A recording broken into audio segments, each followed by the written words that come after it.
चलतु आज देखी ना कदली कोफ्ता। प्रथमे कंचा कदली को सीझाई रखी गोटे कदली नहीं गोटे सीझा आलू जीरा पाउडर धनिया पाउडर स्वाद अनुसार टिके लुण 2 स्पून बेसन एवं भल भाव चकुटी रखुची। मो ओभाल सेप देती बल्स गुड़ा बनई रखी एवं भल भाव फ्राए करने सीझा आलू को फ्राए करने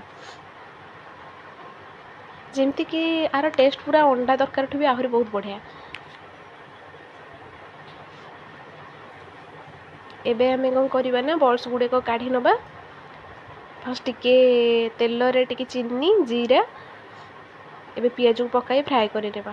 तापर टमाटो को पकाइबा।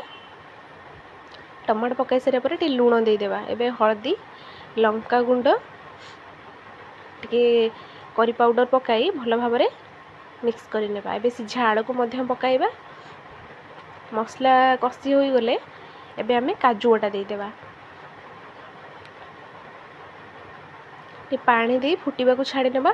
मसला टे फुटी आसिले बल्स गुड़ी को पकाई नेबा।